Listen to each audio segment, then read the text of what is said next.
trouve qu'en effet, il y a la tentative de faire de l'indignation qui apparaît comme un sentiment plus abstrait. On a une colère envers quelqu'un. L'indignation est plus comme un sentiment éprouvé comme une valeur, comme devant une sorte d'atteinte aux valeurs. C'est plus impersonnel, l'indignation. La situation de colère est dans une relation, en effet, imaginaire tendue avec un autre. L'indignation, il y a toujours une touche de réel, mais plus sublimée, plus symbolique. C'est pour ça que lorsque un politologue a voulu faire de l'indignation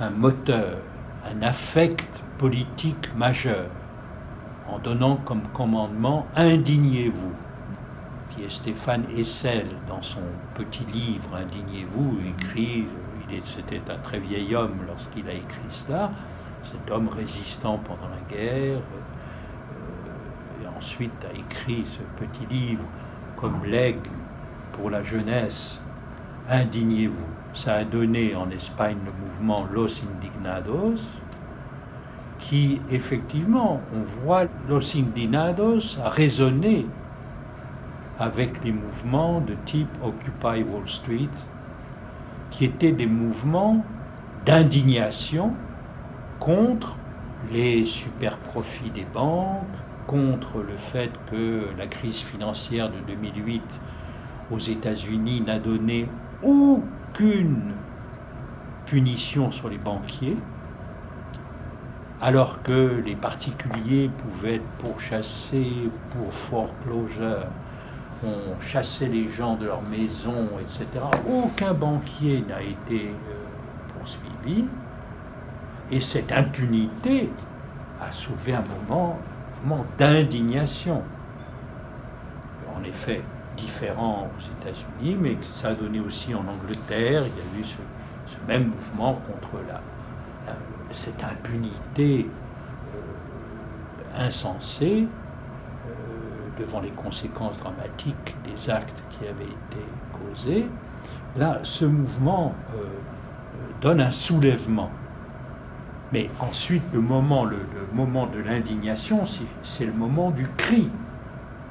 C'est un cri devant cet autre mauvais qui se manifeste, et un cri d'impuissance aussi bien. Mais ensuite, c'est que faire? Et c'est pour ça que la transformation, il y a d'abord le mouvement de Los Indignados, et ensuite ça s'est transformé en Podemos. Parce que la question c'est que faire? Oui, nous pouvons. L'indignation fait un lien, c'est le lien par le cri. C'est ce lien par ce sentiment d'être rejeté d'un autre. Cette indignation. Cette indignation, là, pour le coup, oui, est un moment, c'est une stase. C'est aussi bien une suspension du mouvement. C'est pour ça que ça va bien avec l'occupation des places. C'est-à-dire c'est un lieu, c'est localisé. C'est un émoi, comme aurait dit Lacan. L'émoi, avec le négatif, une négativation du mouvement.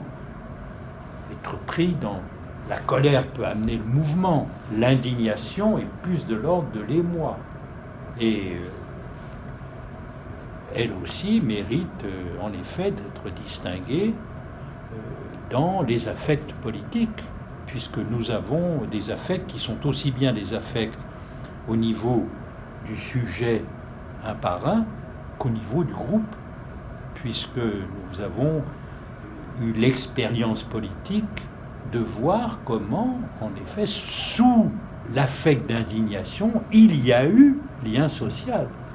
Et donc, ces expériences politiques, en effet, nous permettent de comprendre comment autrement que la série Amour, haine, ignorance, la série haine, colère, indignation s'empare comme affect, au sens la spinoziste, s'empare des affects de groupe, s'empare du corps social comme tel, et se manifeste dans des différenciations précises.